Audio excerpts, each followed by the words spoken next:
has been now 1 year since Superstorm Sandy ripped through the U.S. East Coast, killing almost 200 people and washing away the livelihoods of millions. The storm, which sent floodwaters into parts of New York City and onto the Jersey Shore, caused about $65 billion in property damage. It also dealt a mighty blow to thousands of small businesses set up along the Atlantic Ocean. The federal and state governments quickly authorized billions to the rebuilding effort, and with that help, at least some of those amusement parks, restaurants and gift shops were able to reopen just in time for summer crowds. Meanwhile, others are still waiting for their share of the aid that was pledged so many months ago. CCTV's Callebs joins us live from New Jersey with a look at how businesses are faring 1 year later. Sean? Michelle, you're exactly right. There are some real bright spots here in New Jersey. For example, the boardwalk here in Ocean, this boardwalk has bounced back very quickly and was built in time for the summer tourists to come rolling in. But without question, there is still a lot of devastation here in New Jersey. And the amount of money that has been authorized has been trickling in very slowly. And a lot of small businesses have been reduced to fighting insurance giants. How much do you miss this? More than words. Can't even. This is my life. Superstorm Sandy claimed Union Beach's primary watering hole, called Callebs. It's unbelievably beautiful, too. Yeah, it was. Gigi Liagunador has moved to a smaller temporary location. These days, a dozen or so customers watch TV. Before the storm, she says, there would have been hundreds. There are over 400 families that are not back in town. So that's, the trickle effect in this area is devastating. It is huge. It's a common theme along the New Jersey shore, an area that suffered about $38 billion in damage from Sandy and put more than 100,000 people out of work. If you have extra money, you're buying paint, you're buying sheetrock, you're buying rugs, you're buying stuff to get yourself back, or you're paying your bill. This is what remains of her old site. Some pilings, flooring, and a sign blistering her insurance carrier, Lloyd's of London. Liagunador says she was covered for $1.2 million.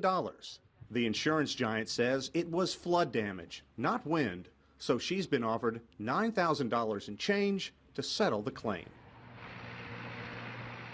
An hour down Highway 35, Seaside Heights is showing signs of coming back. For many, this was the focal point of the storm. A year ago, remnants of a roller coaster protruded from the ocean. The boardwalk was splintered. We toured this area with Mayor Bill Akers last year. While the boardwalk may physically be back, they are a long way from being whole again. The volume wasn't there as in years past. Even with the state of New Jersey sinking $25 million into an ad campaign to visit the shore. Business was off about 30% this year. And on top of everything else, in September, a horrific fire broke out on the south end of the boardwalk, quickly chewing through a chunk of the rebuilt community. As bad as it was, the mayor knows it could have claimed the entire boardwalk. I thank God, because I'll tell you right now, building 4 blocks is one thing. I don't want to do 16 again. Can you come back? Can this area be whole again? Yeah, if the powers beyond us do what they're supposed to do. Absolutely. I mean, why wouldn't it? We were here before. It can happen again. But the big question is, just how long can those people hold out? That devastation here has been tremendous. And a year ago, a lot of political leaders were here and said that they would remain until the money and the attention came rolling in. But Michelle, sad to say, a year later, that simply hasn't happened.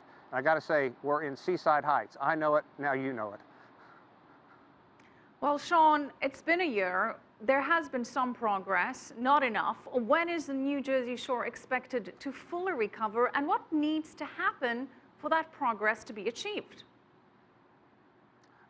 That's a tough question. The biggest thing is all the money that has been authorized needs to begin rolling in here. And you heard Gigi talk about the big problem. A lot of these small blue-collar towns, they got hit hard. In Union Beach, for example, 85% of the homes and businesses there were simply devastated. So a lot of those people aren't back. So even if a business does try and physically come back, there aren't enough people to keep it going locally. And here, Seaside Heights, it got a great deal of attention. Everybody internationally knows about this region, knows about the roller coaster that was out in the ocean. There was a $25 million ad campaign telling people, come back, the shore is back. And still, about 30% less volume this year than in previous years. So it's going to take a while, just like in any kind of disaster. Well, we've suffered a previous disaster, Hurricane Katrina, that also got a lot of immediate media coverage. And the question is, how does the recovery effort from Sandy now compare to that of Hurricane Katrina? Have lessons been learned? Is it better? That too is a difficult one because it's almost like apples and oranges. This was a horrific tragedy. Any loss of life is terrible. 200 lives lost here, $65 billion in damage. But Katrina, you're talking thousands of lives, as many as 3,000 lives lost there, $160 billion in damage. It was an area where toxic water pulled into a large area and stayed there for weeks. The storm surge came in and moved back out. So people were able to begin cleaning up and begin digging out and begin rebuilding almost immediately.